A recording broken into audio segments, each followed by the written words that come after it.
Oke, itu tentang bagaimana kita mengelola tugas-tugas kita ke depan. Nah, sekarang rekan-rekan sekalian, kalau bicara tentang goals ini sendiri adalah tujuan umum yang diidentifikasi menjadi prioritas. Gitu ya. Kalau kita kemarin ketemu dengan contoh Euro 2020, ya, ketika tim ingin, jadi goal itu dibagi dua, satu distal goals, ya, atau long term, yang sifatnya adalah jarak jauh, dan di sisi lain ada goals yang itu diiris-iris kecil-kecil menjadi short term, yang kita namakan proximal goal setting. Sebagai contoh, ketika sebuah tim ingin menjuarai kompetisi sepak bola tingkat Eropa, ya, itu adalah tujuan jarak jauhnya. Ketika ingin diiris-iris menjadi kecil-kecil, di slicing kecil-kecil, apa yang harus diupayakan oleh tim itu? Oke, maka tim itu dia akan memilih, goal-goal kecilnya, proximal goal-nya adalah satu. Tim itu memilih, ball possession minimal 60% dari tiap pertandingan. Jadi penguasaan bolanya itu dari 90 menit itu, 60%. Dia akan mengusahakan di tiap pertandingan. Berikutnya apa lagi? Shooting. Target minimal 10 kali percobaan tiap pertandingan. Ya, shooting yang mencapai, ini kalau teman-teman yang hobi bola saya yakin tahu, ada shooting yang langsung kena si kipernya atau di area gawangnya atau di luar area itu. Nah, itu tim itu menargetkan ada 10 kali percobaan yang sesuai dengan targetnya. Apalagi tingkat pelanggaran maksimal 5 kali dalam pertandingan. Gitu ya. Memenangkan tiap pertandingan setidaknya selisih 2 gol dengan lawannya atau dengan musuhnya. Ini adalah bagian cara kita mengelola goals besar itu tadi. Kita breakdown menjadi proximal atau short term, ya, di target yang kecil-kecil. Ini penting sekali dalam rangka kita ingin mengelola bagaimana kalau kita punya goals besar di sana, ya. Kalau tadi seperti misalkan ada contoh pendaki, dia ingin mencapai ketinggian misalkan 1000 meter, ya banyak banget, 500 meter di atas permukaan air laut. Dia akan menyusul proksimalnya bisa jadi, satu, dia ingin bagaimana agar memiliki keterampilan packing misalkan. Packing juga ada satu keterampilan yang harus dipenuhi, dan itu disusun menjadi proksimal atau short term, jangka-jangka pendek, goal-goal pendek. Goal-goal pendek yang lain disusun apa? Misalkan membuat tenda secara mandiri tanpa bantuan orang lain, itu juga bisa ditentukan, dipilih sebagai short term. Ya, dan berbagai macam yang pada akhirnya ketika proksimal itu disusun, ya, jangka pendek itu tadi pada akhirnya akan menyongsong kepada goals yang sifatnya adalah jangka panjang. Nah, saya fokus di proksimal terlebih dahulu ya. Proksimal itu goal-goal pendek ya, goal-goal kecil. Pada akhirnya proksimal goal itu ketika terancang dengan baik, ya akan membantu pencapaian goal besar kita di ujung sana. Gitu ya. Saya ulangi lagi, proksimal adalah goal kecil, goal-goal pendek, ya, rangkaian kecil-kecil, target-target kecil. Kalau distal goals, jarak jauh. Gitu ya, goal besar yang ada di ujung sana. Nah, pada akhirnya proximal goal ini adalah target kita yang inline. Jangan lupa, itu harus ada keselarasan dengan distal goals-nya. Nah, ibarat orang yang sedang naik tangga ini, kalau dia memiliki distal goals, dia bisa melewati katakanlah 700 anak tangga, ya, maka proksimalnya adalah setiap 10 menit dia akan melewati taruhlah 70 anak tangga. Sehingga dia bisa merangkai, merumuskan, merancang, pada menit kesekian saya akan mencapai distal goal saya. Gitu ya. Jadi distal goals pada sesi saat ini diselesaikan dalam jangka waktu tertentu, menemukan bahwa itu adalah variabel waktunya, kemampuan, dan daya dukung.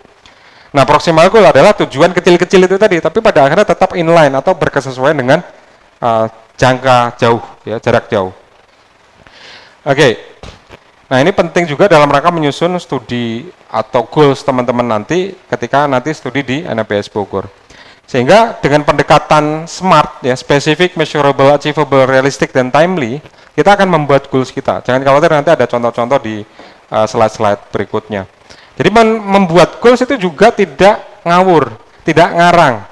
Ada unsur-unsur SMART, di mana ketika kita bisa lengkapkan komponen-komponen itu, harapannya goal kita menjadi spesifik, terukur gitu kan, dapat diraih, realistis, dan tentu saja karena waktu kita juga nggak banyak, sesuai dengan waktu yang kita punya, itu akan kita bisa gapai. Oke, saya kasih contoh lagi. Contohnya adalah Oke, ini saya pencet. Oke. Contoh implementasi dengan pendekatan SMART. Saya ingin, misalkan teman-teman nanti punya goals, oh ingin membaca novel berjudul Laskar Pelangi, karya Andrea Hirata, minimal 200 halaman pada tanggal 10 Oktober 2021. Itu satu kalimat yang harus kita bisa bagi-bagi tempatnya, di mana spesifiknya. Oh, spesifiknya adalah tentu saja membaca novel Laskar Pelangi karya Andrea Hirata, bukan novel-novel yang lain, gitu kan? Bukan novel ayat cinta atau novel-novel yang lain. Jadi spesifik. Atau jangan sampai di bagian spesifik itu kita tuliskan membaca novel, ya, tapi tidak menyebutkan judul dan karya siapa, yang bisa jadi itu menjadi tidak spesifik, gitu ya. Oke, di komponen spesifik. Nah, dia harus jelas hal-hal apa yang ingin digapai. Berikutnya measurable, ya. Itu measurable itu hubungannya dengan terukur, ada ukurannya, measure, ada terukur. Apa itu? 200 halaman, ya. Jadi minimal 200 halaman pada Oktober 2021, ya. Oke, achievable, tercapai, ya. Wah, kalau 10 Oktober 2021 kita masih punya waktu yang sedemikian agak jauh, sehingga kalau di breakdown per harinya bisa jadi akan ketahuan tuh. Achievable artinya bisa digapai, bukan goals yang apa? Omong kosong atau goals yang terlalu jauh, ya. Terlalu jauh sehingga itu berada di luar lingkaran kendali kita, gitu kan. Sebagai contoh, goals yang achievable, yang non achievable atau tidak bisa digapai adalah, oh saya ingin naik haji pada tahun 2022 misalkan, kan nggak mungkin karena itu di luar lingkaran kita. Udah gitu masanya lagi pandemi saat ini, dibatasi, kamu belum daftar lagi, gitu kan, nggak mungkin, gitu kan. Itu non achievable namanya. Tapi kalau achievable atau artinya di dalam lingkaran kendali kita yang bisa kita rakit rencananya dan upaya-upayanya sudah terbayang. Realistis, ada waktu dan kemungkinan keberhasilan, dan timely-nya ada waktu yang definitif kita tentukan. Oke, contoh berikutnya adalah menyelesaikan soal mapel matematika, bab perhitungan. Bangun ruang sebanyak 100 soal pada 20 Oktober 2021. Spesifiknya apa? Ada soal matematika clear, measurable-nya apa? Menyelesaikan 100 soal. Achievable-nya bisa digapai sehari, artinya wah ada 10 soal. Maka pada hari ke-10 maka akan mencapai 100 soal. Realistis, ya karena sudah dipelajari di KBM, bukan soal-soal tingkat mahasiswa atau level perguruan tinggi. Ya, dan terakhir adalah waktunya bisa diukur. Kalau waktunya dirasa terlalu jauh, kita bisa agak breakdown menjadi yang lebih dekat dengan waktu saat ini. Jadi contoh itu tadi ya sekalian ya, dengan pendekatan SMART, specific, measurable, ya, achievable, realistic, dan timely terakhir. Oke, kira-kira kalau dibagi untuk ada inline-nya antara proksimal dengan distal, kira-kira seperti ini. Baca yang distal dulu. Oke, ini kalau di dalam goal structure di video game ya. Oh, distal goals-nya dia ingin menjadi top score Hall of Fame. Tujuan jarak jauhnya. Tapi itu bisa dibagi-bagi menjadi proksimal. Oh, proksimalnya level-level kecilnya adalah, oh dia harus lolos dulu tuh level 1. Lolos dulu level 2, lolos dulu level 3. Ketika lolos level 1, 2, dan 3, maka dia bisa pada akhirnya akan memenangkan di game 1. Ya. Begitu juga dengan game 2, game 3, dan seterusnya. Ketika dia menang di game 1, dia akan masuk ke Hall of Fame dan pada akhirnya akan menjadi top score di Hall of Fame. Itu ya. Jadi ini bagaimana kita akan membagi antara distal goal kita ya ke dalam goal-goals yang proksimal. Ini remote-nya ada kendala. Saya klik nggak jalan soalnya. Oke, terima kasih. Nah, kemudian ini nasihat atau saran dari Miller Brickman. Sesungguhnya kita butuh distal dan proksimal yang connected, yang terhubung. Jika dia nggak connect, maka akan membuat motivasi lebih rendah dan seterusnya. Tadi sudah disampaikan ya. Nah, karakteristik proksimal juga jangan lupa, pastikan dia menantang, challenging.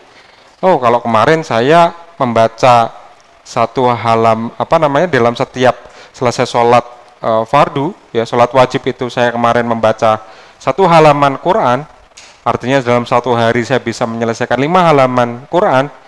Oh, yang lebih menantang apa? Oh, saya akan targetkan setiap selesai sholat fardu, saya ingin yang tadinya 1 menjadi 3 halaman misalkan. Oh, berarti 1 hari dia bisa 15 halaman, gitu kan? Jadi menantang, ada ada sesuatu yang bertumbuh itu di situ.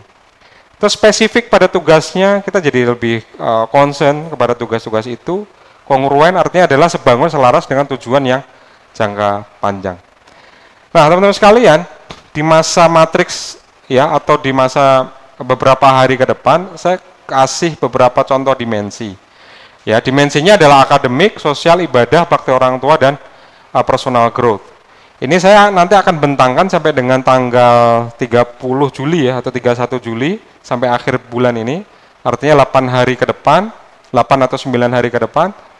Ya, ini contoh dimensinya akademik, sosial, ibadah, bakti orang tua, dan personal growth, itu artinya fokus pada perbaikan perilaku.